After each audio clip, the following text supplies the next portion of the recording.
Здравейте в днешния подкаст по проекта Наследство БГ. Ще се върнем назад във времето, назад в историята на българското кино, киното между двете световни войни и по-специално за киното на човекът, който е създал българското игрално кино и е самия родоначалник на българското кино, Васил Гендов. Тук при мен е професор доктор на науките Александър Донев, с който ще говорим, добър ден, с който ще говорим за Васил Гендов и за филма Байгань. Нека да започнем обаче с това за непредубедения зрител на този подкаст. Да кажем няколко думи за Васил Гендов. Кой е Васил Гендов? Васил Гендов е известен като родоначалника на българското кино.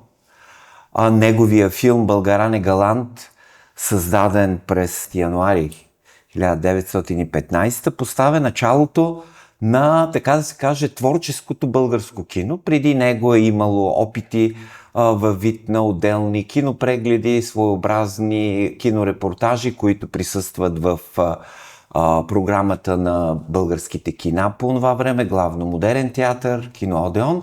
Но Васил Гендов е човека, който подхожда творчески към киното, измисля една история, заимствана от популярни списания и вестници под поредица карикатури и въз основа на нея създава едно филмово произведение, късометражно, за съжаление и продължителността и така крайният резултат на този филм са изгубени някъде в дебрите на историята. Но самия порив да се създава игрално кино, да се реализират идеи и инвенции с участието на артисти за публика в българска среда е било пионерско начинание. В трудните години на Първата световна война той снима втори филм "Любовта е лудост", който е запазен 100% и може да бъде гледан от сайта на Българска национална филмотека в платформата YouTube. И след това, след края на войната, за кратко време, в рамките на 2 години, от 1920 до 1922 година, създава 3 филма. Ние ще говорим за третия от тази поредица или петия в филмографията на Васил Гендов. Това е филма Байгань. Защо избира Васил Гендов точно този сюжет и в какъв контекст създава филм, разбира се, исторически? За съжаление, извън тесните специалисти, епохата, началото на 20-те години, културният живот в този период са сравнително слабо познати.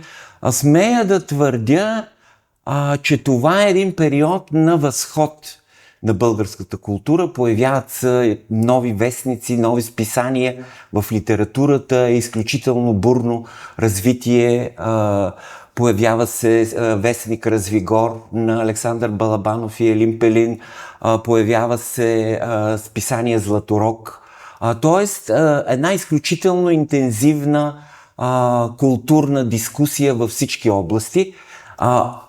Почти неизвестно е, че и в киното също има много интензивен филмов живот, включително и на конкуриращи се, на спорещи филмопроизводствени обединения. Тоест тази енергия, културна енергия, рефлектира и върху филмовия живот.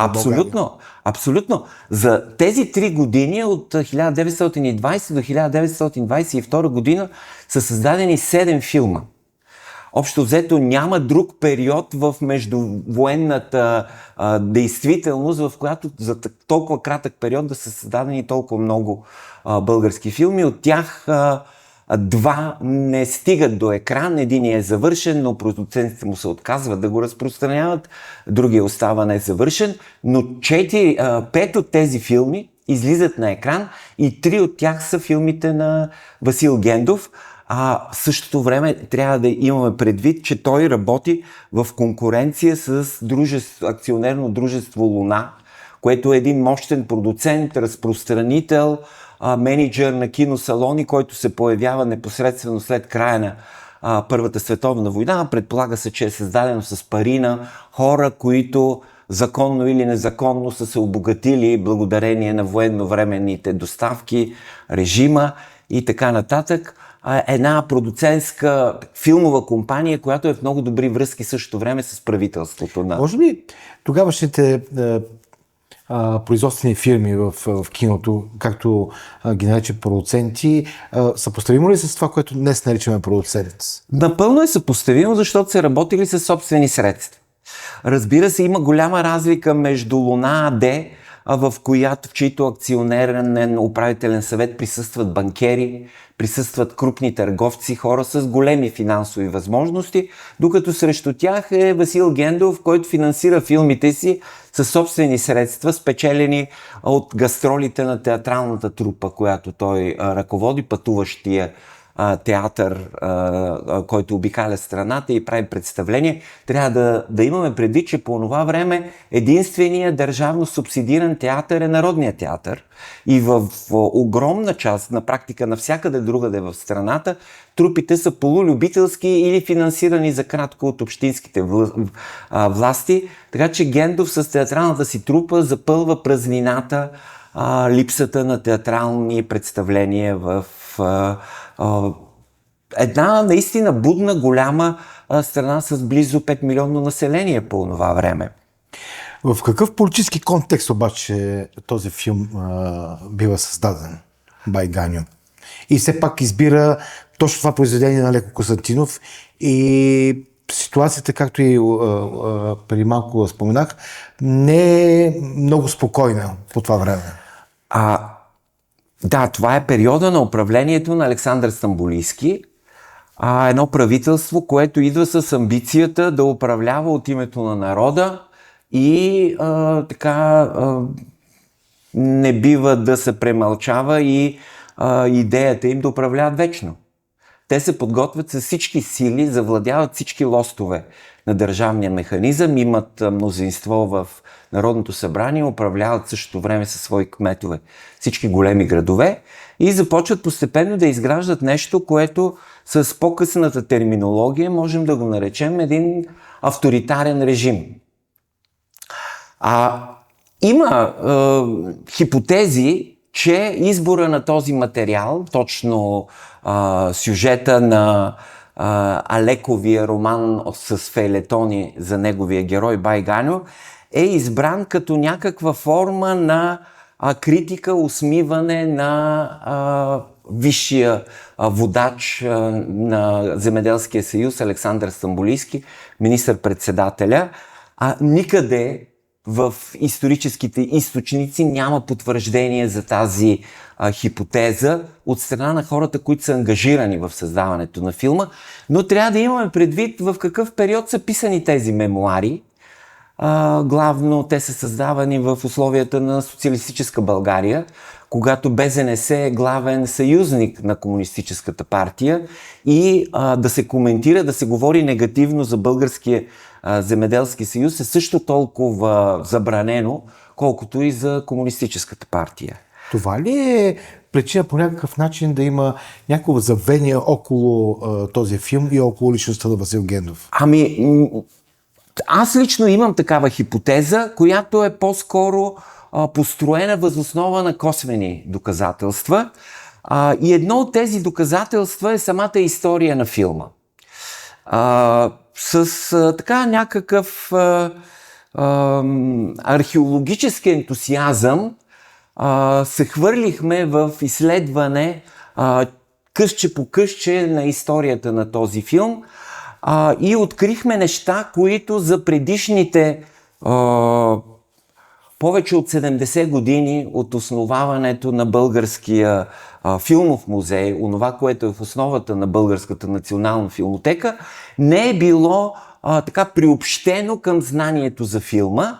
На първо време открихме част от кореспонденцията, свързана с създаването на филма, главно писмото до ангажирането на детския писател Чичо Стоян. Една известна личност от културния живот на страната е поканен за изпълнение на главната роля, в което са описани и условията, при които той ще снима, т.е. продукцията поема всичките му дневни, пътни нужди за снимките и включително няма специален хонорар, но са му отредени дневни от 100 лева, което не е голяма сума за този период, но все пак е някакъв жест. Повечето от българските филми са правени с неизвестни за нас условия, финансови условия на техните участници, докато тук имаме точно упоменаване на финансовата компенсация, която ще получи изпълнителя на главната роля. Може би трябва да добавим, че самата производствена структура, която реализира филма, е кооперация. Тя е съставена в първоначалната група, включва 6 души, освен Васил Гендов. Това са, както той ги нарича, свободни или провинциални артисти, т.е. артисти, които не са ангажирани с големите професионални, субсидирани театри, така да се каже, артисти на свободна практика, които влагат по 500 лева собствени средства и формират първоначалния капитал за регистрация на кооперацията и за започване на работата по филма. Няма и подробна дискусия как точно се е стигнало до идеята да се снима точно филм по Бай Ганьо. Някой го е предложил и всички са се обединили от тази идея, според разказа на Васил Гендов. Успяват да привлекат обаче един състоятелен български гражданин, който е бил пенсиониран военен от американската армия, който участва с крупната за онзи период сума от 10 000 лева, която позволява да практика по това време, ако трябва да разкажем как се структурира една такава филмова продукция, основните средства, основните пари, които продукцията трябва да похарчи, отиват за филмова лента. За филмова лента и в последващото проявяване на филма, така че парите, които осигурява този участник в кооперацията, Димитър Стойков се казва, който е живеел в карловското село Баня, отиват за закупуване на лентата и след пристигането на тази лента, някъде в началото на август, чак тогава кооперацията се свързва с писателя Чичо Стоян и го ангажира за продукцията. Снимките протичат в два периода. Първия е в България, в Казанлък и Пловдив. Да. И Пловдив е голяма част от градските сцени. Гендов говори също, че част от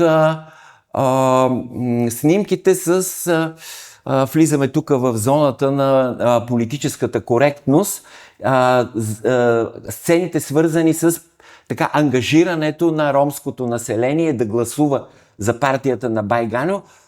Този специален епизод има спор между Пловдив и София, къде точно е сниман, да. Но от мемуара на Васил Гендов черпим информация, че той е сниман в Софийската ромска махала по това време, която се е намирала там, където в момента е депото, трамвайното депо на Банишора.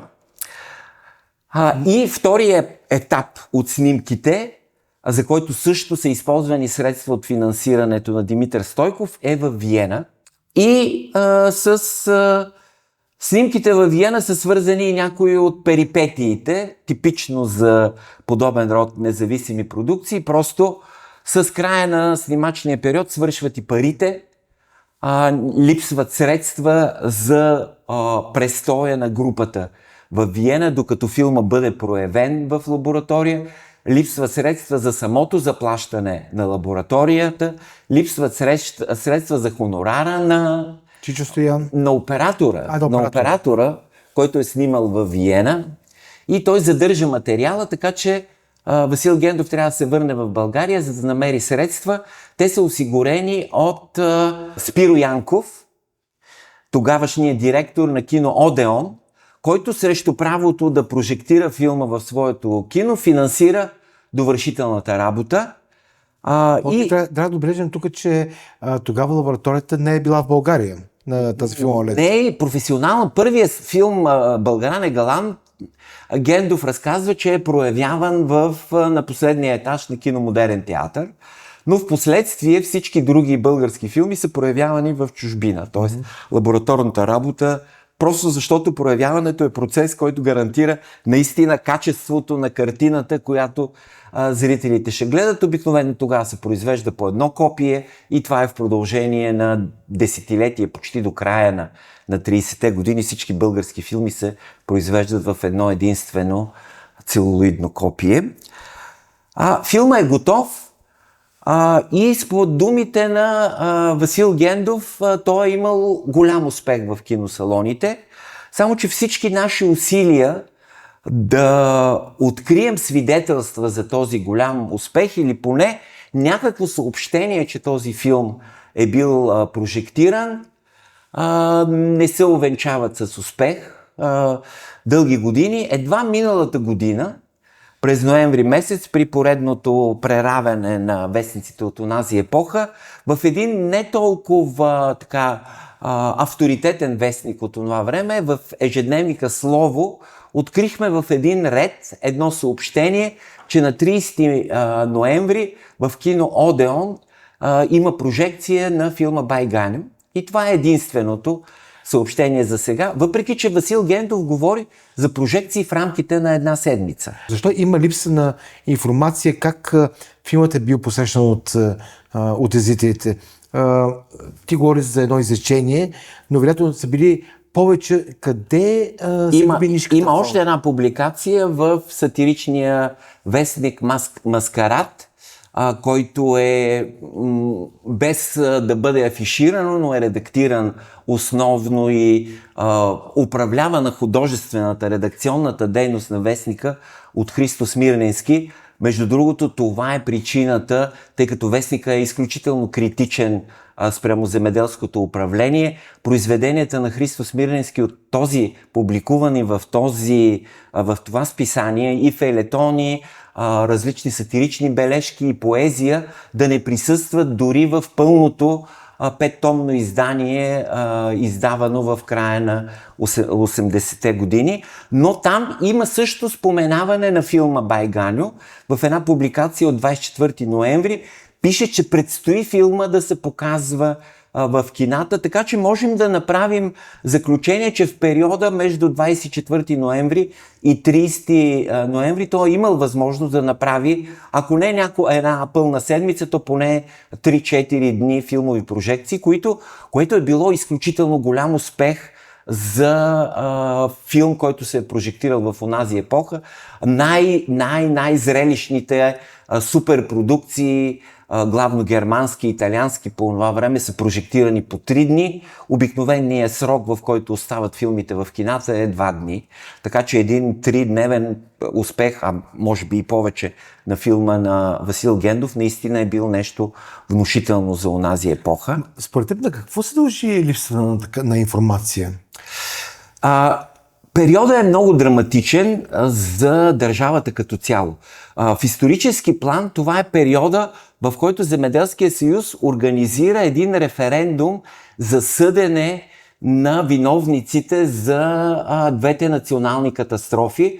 Това е загубата на Междусъюзническата война и катастрофата на Първата световна война. Това е изключително напрегнат политически период с много политическо насилие. В същото време изключително се активизират и македонстващите чети в югозападна България. Един град като Кюстендил в продължение на повече от месец е окупиран от една от македонските чети. Има погроми в София на различни групи, включително и на елементи от земеделската Оранжева гвардия. Така че и ако явно се е разпространил слуха, че филма по някакъв начин е срещу земеделското управление, срещу Александър Стамболийски, окарикатурява земеделския водач, това със сигурност е накарало и пресата, и самото кино Одеон да бъде предпазливо при рекламирането на филма. Така че, освен това, може би са разчитали на това, че достатъчно се е разшумяло, достатъчно информация се е разпространила, така да се каже, от уста на уста и филма си е гарантирал без специална печатна реклама високата посещаемост. А има ли рецензии за филма по това време? Филма е споменаван постфактум, с изключение на тази кратка бележка в списание Маскарад. По-късно е споменаван с кратки бележки. Има, трудно можем да ги наречем рецензии, но около 10 изречения във връзка с излизането на филма в пловдивските вестници. Там има няколко публикации, където филма е показан в периода 4, 5, 6 декември същата 1922 година. И в последствие в поредица от, така да ги наречем, обзорни статии се споменава, че филма е представен с голям успех в страната. Може би на това място да направим една малка пауза, за да продължим по-нататък нашата археологическа експедиция, свързана с откриването на фактическото произведение Байганьо.